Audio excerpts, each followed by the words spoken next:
नमस्कार, मी आपला सगळ्यांचा भाऊसा और किस्से या युट्यूब चॅनलवर आपले सगळ्यांचे सहर्ष स्वागत करतो। मित्रांनो, पौराणिक अशा शिवालयाचे आज दर्शन करण्याचा योग आला। मनोभावे दर्शन घेऊन बाहेर आलो असता घाटावर बघतो तर काही तरुण अत्यंत दुःखित अवस्थेत स्वतःचं मुंडन करताना दिसले। हे मुंडन करत असताना त्यांच्या मांडीवर पुण्यश्लोक छत्रपती संभाजी महाराज यांची प्रतिमा सुद्धा बघण्यात आली। मनात कुतूहल झालं, मनात असंख्य प्रश्नांचं एक वादळ तयार झालं। मी एका मित्राला विचारलं का भैया, काय हा विषय, का म्हणून मुंडन करत आहात, काय म्हणून तुम्ही शोक व्यक्त करत आहात? तर एकानं दबक्या आवाजात अत्यंत शोकाकुल स्वरात सांगितलं, हा आहे धर्मवीर बलिदान मास। मनात अजून संशयाचे वादळ तयार झाले आणि मी विचारलं, बलिदान मास, धर्मवीर बलिदान मास, धर्मवीर बलिदान मास म्हणजे काय रे तो? धर्मवीर बलिदान मास याविषयी सविस्तर माहिती देण्यासाठी आज आपल्या सोबत आलेले आहेत डॉक्टर चैतन्यजी देवरे, जे श्री शिवप्रतिष्ठान हिंदुस्थानाचे नाशिक जिल्हा प्रमुख म्हणून काम करत असतात। नमस्कार डॉक्टर चैतन्यजी। नमस्कार। धर्मवीर बलिदान मास म्हणजे काय हो?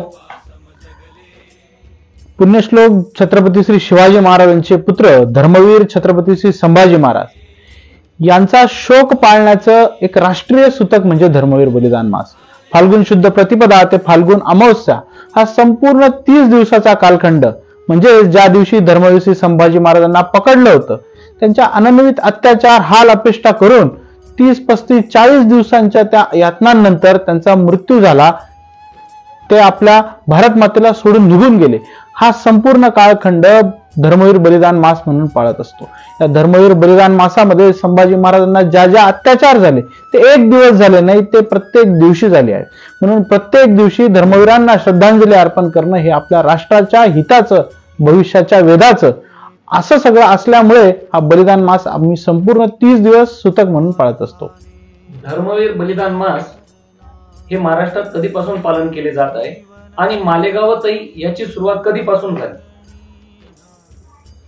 संपूर्ण इतिहासाचा मागोवा आपण सगळ्यांनी घेतला तर असं जाणवतं की धर्मवीर छत्रपती श्री संभाजी महाराजांचा इतिहास अनेक प्रकाराने विकृत करण्याचं काम अनेक लोकांनी केलं।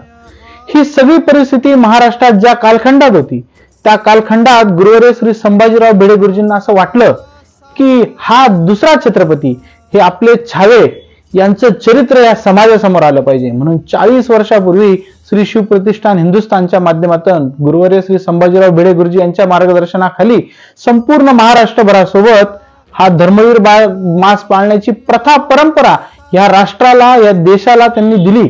त्यानंतर आज गायत देशातल्या 5 राज्यांमध्ये हा धर्मवीर बलिदान मास पाळला जातो। सोबतच मालेगावातही मागच्या 5-6 वर्षापासून पाळण्याचा संकल्प आम्ही मालेगावातल्या सगळ्या धारकऱ्यांनी केलाय। देशाच्या सीमेवरती असलेल्या सगळ्या सीमेचे जवान असो, डॉक्टर असो, इंजिनियर असो, मोठे मोठे व्यापारी असो, कारखानदार असो, अशा सगळ्या समाजामार्फत हा उपक्रम पाळून धर्मवीरांचं खरं चरित्र समाजासमोर आणण्याचं काम हे अनेक वर्षापासून चाललंय। मालेगाव शहरात व तालुक्यात एकूण किती केंद्र आहात आणि त्या ठिकाणी कोणत्या पद्धतीने श्रद्धांजली आपण वाहत असतात? आजच्या घडीला, आजच्या मितीला श्री शिवप्रतिष्ठान हिंदुस्थान व त्यांच्या सगळ्या धारकऱ्यांमार्फत जवळपास 37 केंद्रांवरती, म्हणजे शहरातले 14 असतील आणि ग्रामीण भागातल्या 33 गावांमध्ये हा धर्मवीर बलिदान मास पाळला जातोय। गावाच्या चौकात एकत्र येऊन दिवसातल्या कोणत्याही वेळी प्रेरणा मंत्र, ध्येय मंत्र, ज्या ज्या दिवशी संभाजी महाराजांचं ज्या ज्या अवयवाचं बलिदान झालंय त्या अवयवाच्या बलिदानाला श्रद्धांजली अर्पण करून आपले सगळे धारकरी हा बलिदान मास पाळत असतात। हा पाळण्यासोबतच अनेक धारकऱ्यांनी मुंडन केलंय, अनेक धारकऱ्यांनी चप्पल सोडली आहेत, अनेकांनी गोडधोड सोडलंय, अनेकांना जे जे प्रिय असेल त्या त्या गोष्टीचं बलिदान करून, किमान एका गोष्टीच्या बलिदानानंतर धर्मवीरांचं स्वतःच्या प्राणाचं बलिदान हे आपल्याला काही अंशी का होईना समजायला सोपं पडेल, यासाठी हा धर्मवीर बलिदान मास अशा पद्धतीने पाळण्याचा संकल्प आम्ही सगळे धारकरी करत असतो। धर्मवीर बलिदान मासाची सांगता कोणत्या पद्धतीने आणि कोणते उपक्रम राबवित आपण पार करत असतात? खरा सगळा संभाजी महाराजांचा इतिहासाचा मागोवा घेतला तर एक गोष्ट अत्यंत दुर्दैवाची झालेली आहे. म्हणजे जन्मापासून मृत्यूपर्यंत, मृत्यूनंतरही दुर्दैवाची गाथा ज्या व्यक्तीच्या पाठीमागून सुटली नाही असे धर्मवीर श्री संभाजी महाराज. संभाजी महाराजांचा मृत्यू झाला. संभाजी महाराजांना हालाल करून मारलं गेलं, नख काढले गेले, डोळे काढले गेले, जीभ छाटली गेली, अंगावरती गरम पाणी टाकून सगळं त्वचा सोडली गेली. अशा सगळ्या हाल अपेष्टा सहन केल्यानंतर तो नालायक औरंग्या त्यावरही थांबला नाही. धर्माने पिछाडलेला हा सगळा औरंग्या याने त्याच्या धर्मांधतेची क्रूरपणा गाठली आणि मृत्यूनंतर संभाजी महाराजांचं तुकडे तुकडे केलेले सगळे शरीर वडूबुद्रुकच्या जंगलात फेकून दिलं. ते तुकडे तुकडे झालेले शरीर पुढचे 3-4 दिवस सडत पडत पडलं होतं. शेवटी त्या 3-4 दिवसानंतर तिथल्या वडूबुद्रुकच्या काही गावकऱ्यांना वाटलं हे तुकडे तुकडे झालेलं शरीर असंच पडलं नाही पाहिजे, आपल्या राजाचा असा अंत होता का म्हणे. म्हणून रात्रीच्या अंधारात भीत का होईना त्या सगळ्या गावकऱ्यांनी ते सगळं तुकडे तुकडे केले सगळे शरीर वेचलं, शिवलं. आज त्या सगळ्या लोकांच्या जे सगळे आज वंशज आहेत त्यांना सगळ्यांना वेचले पाटील आणि शिवले पाटील म्हटलं जातं. आजही ते वडूबुद्रुक मध्ये आहे. अशा परिस्थितीत संभाजी महाराजांचे ते पार्थिव शरीर रात्रीच्या अंधारामध्ये त्या निवडुंगाच्या फण्यांवरती ठेवून त्यांना अंत्यविधी केला गेला. जे धर्मवीरांच्या वाटेला शेवटच्या आपला तुमच्या आमच्या सारखा सामान्यातला सामान्य माणूस गेला तरी त्याच्या वाट्याला अंत्ययात्रा येईल, शोकयात्रा येईल, तेला तुपाच्या चंदनाच्या लाकडामध्ये त्यांचा अंत्यविधी होईल. परंतु धर्मवीरांच्या वाट्याला ते सुद्धा आलं नाही. म्हणून याचीच जाण ठेवून फाल्गुन वद्य अमावस्येच्या दिवशी मुकपद यात्रेचं नियोजन करून या सगळ्या बलिदान मासाची सांगता केली जाते. वडूबुद्रुक मधून संभाजी महाराजांची अखंड तेवत असलेली ज्वाला घेऊन स्वतः संभाजी महाराज त्या ज्वालाच्या रूपामध्ये गावात आणून पुढे भगवा ध्वज, पाठीमागे ज्वाला आणि त्याच्या मागे महिनाभर ज्या ज्या लोकांनी सुतक पाळलं अशा सगळे धारकरी त्या मशालीच्या पाठीमागे धर्मवीरांना सोबत घेऊन गावामधून जनजागृती फर ही सगळी फेरी काढतात.